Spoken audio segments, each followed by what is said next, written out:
Good morning, welcome back to ధర్మ ప్రవేశంతో నవ్య. ఇదండి మా ఊరు ఇస్తాం. మా ఊరి రాముల వారి గుడి. ఇప్పుడే కొలాయిలు వచ్చి అందరూ బిజీగా ఉన్నారు. మేము కూడా పడుతున్నాం. మా ఊళ్ళో ఏం చేస్తుందో చూసిద్దామా. ఇదిగోండి వాళ్ళ తాతయ్య బుజ్జిగాడు కూర్చున్నారు. అందరూ కొలాయి పడుతుండే ఆనందంలో తేలిపోతున్నారు. ఎండ ఒక్కడికి మార్చోలాగా మీరు లేకరేమో నవ్వే లెగుస్తుంది. ఎప్పుడు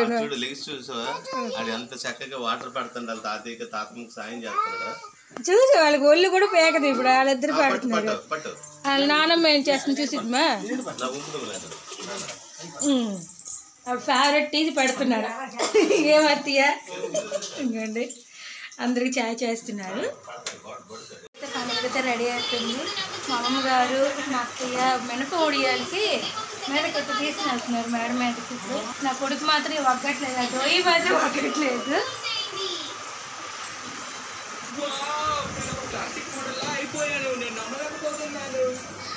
అయితే మినప వడియాలు పెడుతున్నారు. ముందుగా అయితే చక్కగా ఒక డబ్బా ఏటమ్మది అంటారు దాన్ని, రేకు తీసుకొని ఆయిల్ రాసి చక్కగా ఎలా పెడతారంటే ఎంత ఫాస్ట్ అని మనం కూడా అంత ఫాస్ట్ పెట్టలేం. చూడండి వడియాలు అయితే స్టార్ట్ చేసింది మా అమ్మమ్మ. చేతులు ఎవరైనా చిన్న పెట్టుకుంటారా, ఆవిడ అలా కాదు. మా అమ్మమ్మ అయితే పెద్దది ఉండలా పట్టుకొని ఒక 20-30 వచ్చినట్టుగా పెడతారు. చూడండి ఒకే సైజులో ఒకే నీట్గా అమ్మ అయితే పెట్టారు. మొత్తము 4వ ప్లేట్ ఇది. అది కూడా సగం వచ్చింది. ఫుల్ ప్లేట్లు 3 మేడ మీద ఉన్నాయి. ఇప్పుడు 4వ ప్లేటు. ఒక పక్క అయితే ఇదిగోండి ఇటు పక్క అయితే ఇడ్లీ ఉంటుంది. అత్తగా పెట్టారు. ఉండే చట్నీ ఉంది, ఇంకొంచెం ఆడాలి. నైట్ చేసిన సాంబార్ ఉంది. సరిపోద్ది. సాంబార్ ఇడ్లీ మంచి వాసన వస్తుంది. మా ఆయన బుజ్జి కూడా బయట ఉన్నారు. ఇడ్లీ కూడా రెడీ అయిపోయింది. నేను తినేస్తున్నాను. మా ఆయన తినేసి ఫ్రెష్ అప్ అయిపోయారు కూడా. బుజ్జిగడిగా స్నానం అయిపోయింది. నేను ఇప్పుడు తినేస్తున్నాను. ఇంకోటి అయితే ఉడుకుతుంది. ఫ్రెండ్స్ చూసారా, ఇదేంటో చెప్పండి. ఏంటో తెలుసా? ఊరగాయ కోసమని మగ్గు అంటారు కదా. ఊరగాయ మొక్కలను ఆరబెట్టాక ఇది అందులో వేస్తారు. మంచి టేస్ట్గా ఉంటుంది. ప్రజెంట్ అయితే ఊరగాయ అయితే రెడీ అయిపోతుంది మా ఇంట్లో. చూడండి మనవే ఏం చేస్తుంది అనుకుంటున్నారా? బిజీగా ఉంది ఈరోజు. పాపం చెమటలు కారిపోతున్నాయి మనిషికి. ఇదిగోండి నన్ను చేయమని చెప్పేసి మా నాన్నమ్మ గారేమో సేమియా విత్ సగ్గుబియ్యం చేస్తున్నారు. మా ఆవిడేమో వాళ్ళ మాయ గారేమో చికెన్ తెచ్చారట. సో దానికోసం అని చెప్పేసి కొల్లంటే నీరు కార్చుకొని మరి ఉల్లిపాయలు కోసేస్తుంది.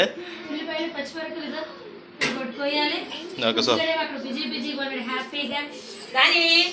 ఫ్రెండ్స్, ఊరగాయ కోసం అని చెప్పేసి ఊరగాయ కోసమని మామిడికాయ ముక్కలు అయితే నీట్గా కట్ చేశారు. ఎండబెడతాం. ఒక 2-3 డేస్ ఎండబెట్టాలి. అలాగే అక్కడ చిన్నడు వాళ్ళు చేశారు. మినపొడి వేలు అంటారు కదా అవి. మా డాబా ఇది. మా నోహి అయితే డాబా మీద గెంతున్నాడు. నోహి వెళ్ళకూడదన్నమాట, తప్పు. చిన్న పల్లెటూరు మాది. ఇంతే మా విలేజ్. ఆ వరుస ఈ వరుస అంతేనే. ఆ చివరిన కాలనీ ఒకటి ఉంటుంది. కంప్లీట్ అందరిది అయిపోయింది. కాఫీలు అయిపోయి ఇంకా ఖాళీగా ఉన్నాం కదా, ఎందుకులే అనేసి ఇంకా కర్రీకి కూడా పెట్టాను. ఇవ్వండి చికెన్కి పెట్టాను. ఇప్పుడైతే నేను మా అత్తయ్య వండిమన్నది. ఎలా టేస్ట్ ఎలా ఉంటుందో తెలియదు. నేను వండుకున్నట్టుగా ఎప్పుడు వండుకున్నాను అది చెప్పాలి. అలా తినేసాక అదొకటి ముందే వండేస్తున్నాం. ఎందుకంటే మా అమ్మమ్మ గారు నీసి తింటారు కాబట్టి ముందే వండేస్తున్నాం. వండేసి సైడ్ పెట్టి మళ్ళీ గ్యాస్ పై క్లీన్ చేసి రైస్ అన్నం వండుకోవాలి. మళ్ళీ చాప్ చేసుకోవాలి. ఎందుకంటే ఆవిడ తిన్నారు కదా, అందుగురించి అని. ఇప్పుడైతే చికెన్ అయితే ఉడుతుంది. అండ్ అయితే అక్కడ ఊరగాయలు ఆరబెట్టారు. కర్రీ అయితే రెడీ అయిపోయింది. పక్కన పెట్టారు. మా అత్తయ్య టేస్ట్గా ఉందన్నారు. చాలా హ్యాపీ. చెప్పాను కదా ఇందులో తిండ్రు మా అమ్మమ్మ గారు అనేసి గ్యాస్ పై క్లీన్ చేసి రైస్కి పెట్టారు. చారు కూడా అయిపోయింది. ఇవ్వండి చారు కూడా అయిపోయింది. పక్కన పెట్టారు. ఇవ్వండి ఫిష్లు ఉన్నాయి. లోపల చేపలు తెచ్చారు. వండాలి. ఇంకా నాకు రాదు, మా అత్తయ్య వండుతారు. చికెన్ మాత్రమే వండేసాను నేనైతే. తినేసాడు, నేను తినేస్తాను. కొంచెం ఆకలేస్తుంది. తలనొప్పి కూడా ఉంది. చూడండి నూనె ఫుల్ రాస్తాను. బాగా నొప్పిగా ఉంది. ఎండ తగ్గుతుంది వస్తుంది, తగ్గుతుంది వస్తుంది. అందువల్ల నాకు ఇలా ఉంది. చేపలు కూడా ఆపాలి. నేను భోజనం చేశాక చెప్తాను అత్తయ్య అన్నాను. సరేనండి తినేసాము. నెమ్మదిగా చెప్తువా పడుకున్నారు మేము ఆయగారు కదా, పర్వాలేదులే అన్నారు. అని నేను తినేసి తర్వాత ఫిష్. ఇప్పుడైతే చేపలు వేపుతున్నాను మా మాయగారికి. భోజనంకి కూర్చున్నారు. మళ్ళీ మా మాయగారు స్టార్ట్ చేస్తారు. ఎలాగొంది అడిగిద్దాము. ఎలాగొంది మాయగారు చికెన్ బాగుందా? బాగుందని సర్టిఫికేట్ ఇస్తారు. ఇలాగ ఫిష్ యాగ్ కానీ ఇచ్చేయడం. ఇంకా జనమైంది మంచి ఎండలో మా కుర్రోళ్ళు ఏమో తీసుకొచ్చారు. క్రికెట్ మ్యాచ్ ఆడదాం రాబావా అని చెప్పేసి. తీరా చూస్తే ప్లేయర్స్ అందరూ ఫుల్ మ్యాచ్లో నిమగ్నం అయిపోయారు.